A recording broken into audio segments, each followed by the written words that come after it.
What's up, everybody? I decided to do another Q&A on my rest day today. I thought it was going to be a short one, and it's not. So without any further ado, let's get to the first question. Is there a massive benefit to doing squat and deadlift without a belt? In my opinion, no, there isn't. And let me make a little analogy for you here to see if it helps to understand this. Let's say somebody has small forearms, and their strategy to fix that is they say, I'm going to do all my deadlifts and all my back work without straps going forward. Well, now all their back work and their deadlift is going to suffer. And not only that, is that really the best strategy to increase forearm size? Because maintaining grip is really their isometric function. And we know that muscles grow best from a concentric and eccentric stretch shortening cycle. So if you want to get your core stronger, it stands to reason, in my opinion, that you would train it directly with ab exercises and hypertrophy your core so that there's bigger core muscles there that are capable of producing more force and thus better stabilization. You can definitely add in some beltless work for something more specific, but it's a really small piece of the pie, and I don't think most of your work should be beltless. Is boldenone, also known as equipoise, a poor man's EPO? Well, both of them are going to increase hematology values, right? You can take EQ and it will raise your hematocrit. However, does it do this as efficiently as EPO? Absolutely not. Does it also come with a host of other side effects? Yes, it does. Keep in mind that for an endurance athlete, it might not actually be a desired outcome to be taking a drug, especially in high doses, that makes you hold water, that increases estrogen values, that makes you hungry, that massively increases muscle mass. As you know, power to weight ratio is a very important factor in a lot of endurance sports because it determines how quickly that you tire. And so if you're on a ton of EQ and you're putting on a bunch of muscle mass, it can actually make you a worse endurance athlete. So there's definitely some similarities in terms of the final outcome, but a poor man's EPO would be a very kind way of putting it. What's my opinion on online dating? I mean, I guess what's not to like, you know? I know people personally that have gotten married to someone they met up online dating. I know even more people that have met their boyfriend or girlfriend that way. And I know tons of people that use it to find someone to hook up with when that's what they're in the mood for. So it seems like everybody's winning. I think the people that complain about online dating are just the kind of people that are not winning in general. They're just not winning. Like, people are like, it's all about looks. Like, when is it not all about looks? You think you're going to go to the bar or the club as, like, some ugly dude and you're gonna slay with the ladies because you got game? I mean, have fun with that. So, I don't know. Yeah, I mean, you can't really convey a lot of personality with, like, a 140 character bio or whatever. But I just don't see the problem. I mean, what's not to like? There's many different ways to meet people. It's just one extra way to do it. What is the point of the slingshot? Does it help increase bench? So the main thing that equipment does in general is it lets some people train around prior injuries and pain without having those injuries and pain. So people with shoulder issues, sometimes elbow pain, anything that's troubling them towards the bottom of the bench press, sometimes a slingshot can allow them to keep training without that pain. Second, it can be used as an overload variation to overload the top half of the range of motion for bench press, which can help some people increase their bench. However, it's not usually something that I would reach for when I'm programming for people, and that's because the vast majority of raw lifters do not have a weakness in the top half of their bench. They have a weakness in the bottom half of their bench. When someone does need to increase lockout power on their bench, I usually reach for a close grip bench, dips, something of that nature, even like a two-board press before the slingshot. It has its place, but it's just not something I use very often. What do you think is the most common bottleneck to progress in Gen Pop? Do you really mean Gen Top, or do you mean like the lifting community? Because in general population, that answer is just super easy. They don't stick to anything. They don't stick to the diet. They don't stick to the training program. They buy a gym membership, and they go 14 times a whole year. I mean, it's that simple. They don't stick to it. Now, maybe the more interesting question is, why don't they stick to it? And I think that is a psychology issue mostly. Number one, a lot of these people see diet and exercise as something that they should do to be healthy, to be a good person even. Like, a lot of them put moral judgments on it. Like, if you don't diet and exercise, you are a bad person. But out of all the people I know that are in the best shape, very few of them motivate themselves to do it out of some weird sense of righteous morality. The vast majority of them actually like working out, and they actually like following a diet. So I think general population's biggest mistake, they pick stuff they don't like. Go do pickleball if you like that. Now, the most common bottleneck for the lifting community at large, I would have to say, like the social media, internet, lifting community, I think it's program hopping. I really do. Most people do not stick to the same program for long enough to get results. The vast majority of this is just being consistent for like 10 years and hammering away, making slow increases on all your lifts. That's what makes the biggest difference. But, that's boring. So people want to hear about resistance curves. They want to hear about optimal line of pull. They want to hear about the fancy new exercises. They want to hear about RPE and RIR. They want to hear about wave loading and different complicated periodization schemes.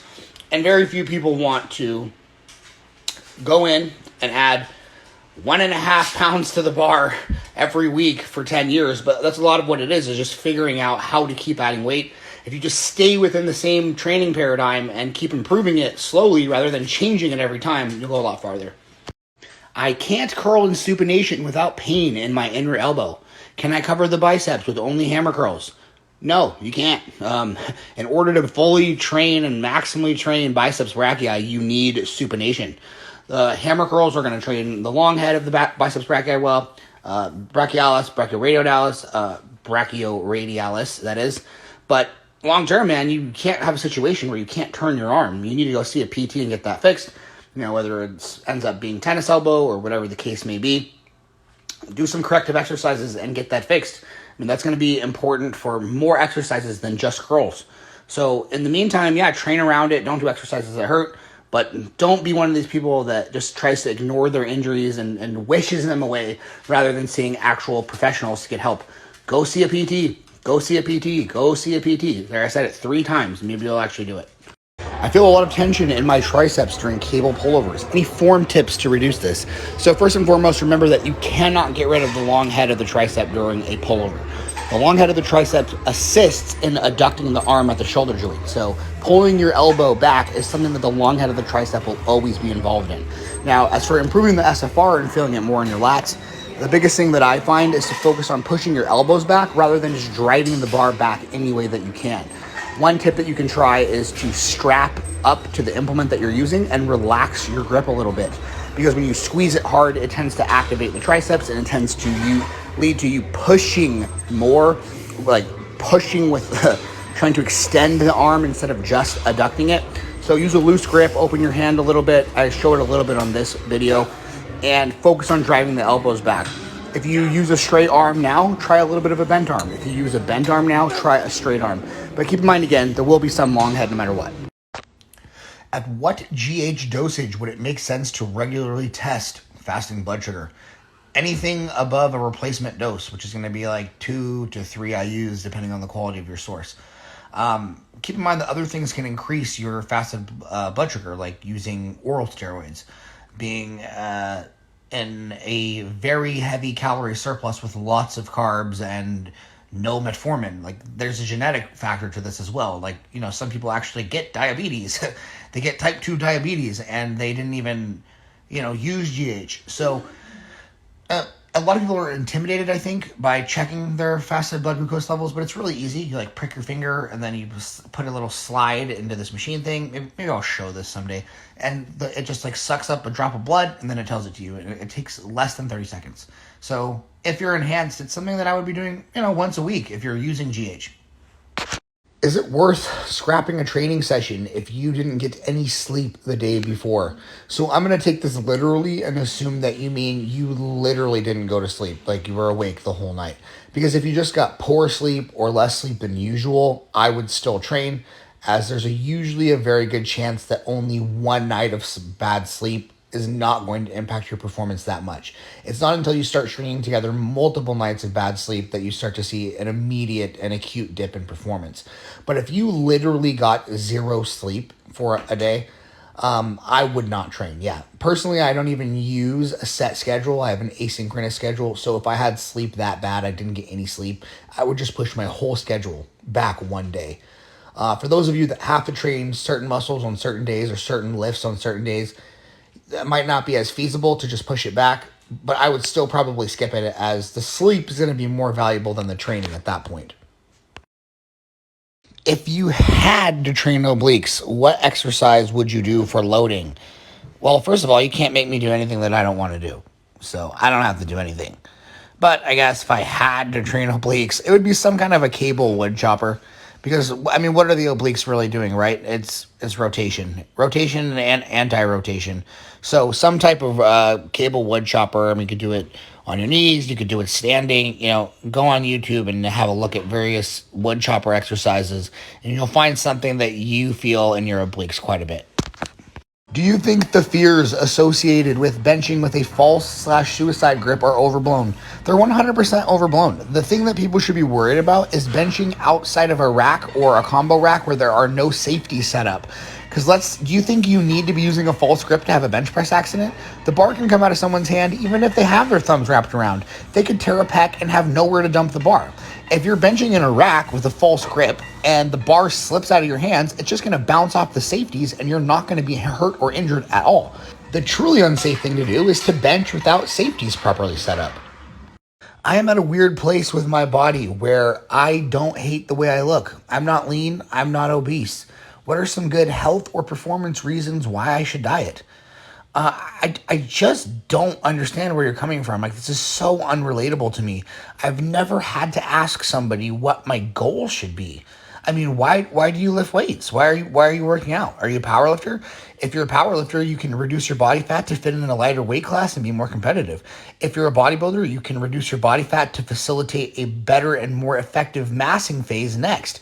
If you're just working out to be happy and you're already happy, you don't need to do anything. I mean, really, we could argue that the whole point of life, in a way, is to be happy and fulfilled.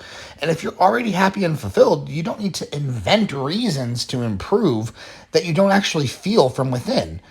Reasons come first, and reasons come from within. I can't tell you what your goals should be. Why don't I look like Zyzz? Well, we're all going to make it someday, brah. But while we're trying to do that, maybe we can pick better role models. Have you ever seen a gym where there's not a lot of people, but they can still be in business for a while? Is this suspicious in the sense that they cannot have a lot of clients and still have enough money to reinvest in another location? What are you, the police? Are you trying to uncover an underground steroid operation? Or, like, is there some Thai massage going on in the back of the gym? Like, I don't know what you're getting at. I have no idea. You know, maybe. Some gyms have different business models. Like, some of them make a lot of money off of their personal trainers. Some of them own the underlying building, so they don't rent it, and that greatly reduces their operating expenses. Some of them just have, like, really popular group classes. I got no idea, man. I got no idea. If this is an emergency, call 911. For a conventional deadlifter with a narrow to medium squat stance, will bigger adductors improve my squat and deadlift? So I think for virtually any deep squat, your adductors are going to be a huge contributor, if not the primary mover, especially for low bar squatters that have a lot of backward hip travel. If you're more of an upright squatter, you might get a little bit less carryover out of it. But here's the thing, man. Like, adductors help extend the hips, and you are extending the hips in conventional deadlifts and squats. Now, you would get more carryover if you were a sumo puller. No doubt. You'd get more carryover if you're a wide stance squatter. But it's still going to help either way. And here's the thing. It doesn't cost you much to try. 2 to 3 sets close to failure per week will result in good growth. Do compounds build more muscle than isolations? Yes, but here's how I want you to think about it. Imagine that you have a certain amount of fatigue points you can spend, 100 every workout for quads, right? Hack squats offer 40 stimulus points and they offer 21 fatigue points. That means you can fit in 4 sets of hack squats per workout and you'll have 84 fatigue points, and there's only 16 fatigue points left to spend. Let's say that leg extensions offer 5 stimulus points and 4 fatigue points. You can fit in 4 more sets of leg extensions and have a greater total stimulus than if you only did hack squats. On the other hand, if you tried to do all leg extensions and you used 100% of your volume on leg extensions, you'd be able to do 25 sets of leg extensions, right? But you only have 125 stimulus points. Whereas you got more stimulus points than that by just doing hack squats alone. So you want to combine things and spend your fatigue wisely using the best SFR. Should I do squats or deadlifts first in the session? Man, come on. There's no universal answer to a question like this, and you've given me no context whatsoever. Why are you even doing both in the same session? Unless you're a power lifter, I don't think you should do barbell squats and barbell deadlifts in the same session. They have too much overlap in terms of lower back fatigue. If I do low bar squats before I do conventional deadlifts, I can expect to pull 100 to 150 pounds less on my work sets. Granted, I'm pretty extreme in that regard, but most people will see similar interference, very big interference. So if you're going to do both on the same day, because let's say you're training for hypertrophy and it's leg day, and you got like RDLs or stiff-legged deadlifts, I would do those and pair it with something like a hack squat and not a barbell squat, so you minimize the lower back fatigue. In terms of which one you do first, it'll still come down to your personal physique priorities. If your quads are the weak point, then squat first. If your posterior is the weak point, then pull first. Prioritize your weak points. I wanted to do cutting and bulking, but I just can't. I don't have the discipline to diet below 15% body fat. So there's two things I want to say about this. And number one is that it is perfectly fine to say, you know what, the effort involved with dieting down to a low body fat percentage is just not worth it. It has too big of a negative impact on my lifestyle. I don't enjoy it. The benefits it brings me aren't significant enough for me to do this. There's absolutely nothing wrong with that. It pisses me off to no end that there are so many people in the United States in particular, I can't speak to the rest of the world, that feel entitled to talk about other people's weight as if they have any say whatsoever, when the likelihood is they have one or more vices themselves that are extremely unhealthy, because they always try to take the health angle. It's unhealthy to be overweight. You may not believe this, but for most of my life, I've struggled with my weight. It's probably only been in the last 5 years that I felt like I had full control over it, and that's because I fixed certain key mistakes I was making. When you say that you're failing the diet due to discipline, that leads me to think that you're getting too hungry and you're breaking your diet. And like I said, I had to fix certain key mistakes to stop doing that myself. The biggest one was trying to diet too fast. So if you're trying to lose more than 1% of your body weight every week, that's the first mistake that you can try to fix right there. However, the next biggest one is one that took me a really long time to realize because everybody told me that I was actually doing the right thing. And that is following an if it fits your macros diet. If it fits your macros diet, make you very hungry if you exploit them. Meaning, if you have 2,000 calories to eat and you fill that with burgers and cereal and other non-satiating foods, you're going to be hungry. Wow, what a surprise, right? This meal I have right here is very typical diet meal for me. It's what I'm having right now. It's over 2 pounds of food, over a kilo of food, and it has less than 1,000 calories. Once I stopped doing if it fits your macros, I stopped binging and I stopped failing diets. So again, man, if you already know everything that I'm saying and you've already tried what I'm saying, if you've already stopped doing if it fits your macros for the most part and focused more on micronutrients, focused more on very satiating foods, whole foods, if you've already done things like incorporate diet breaks on a regular basis, if you've already been dieting at sustainable rates like 0.5% to 1% of your body weight per week, and none of that works for you, I think it's totally fine to say, you know what, screw this, I don't want to diet anymore, I'm going to try main gaining or some other approach. However, it would be a real shame to give up on your goals of getting to a certain body fat percentage because you're using approaches that simply don't work well for you. I would highly recommend, if that is the case, if you haven't tried some of the things that I'm saying, maybe hire a coach. But definitely consider changing up your approach, because if you've been doing it for 3 years and it still hasn't worked and you're still failing because of quote unquote discipline, I think you probably just need a much better strategy. I want to finish my next bulk at 20% body fat. How low do I need to take my body fat first before I start? So personally, I am not a fan of short bulks at all. I know it's become popular to do stuff like a 10-pound bulk and then a 5-pound diet. I don't like it. I don't like it at all. And I'll tell you why. It's because the longer that you bulk, the more that you can build momentum with your programming. I believe that training is key. Some people don't. I do. So to me, you need more than 8 weeks or 12 weeks to dial in the movements that are working best for you and giving you the best SFR, to figure out how much volume you need on those movements, to make a ton of progress. You're going to be disappointed if you go and add 20 pounds to your bench press during your bulk and then you diet and you realize, oh, you don't even really see 20 pounds on a physique.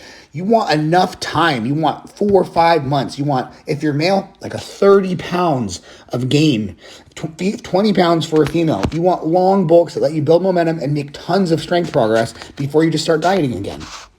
All right, we all know the drill by now. If you liked the video, please like the video. If you have any questions or comments, leave them down below. I answer all of them. At least I do right now. That's while I can. Subscribe if you haven't already. And, of course, have a wonderful rest of your day. Bye-bye.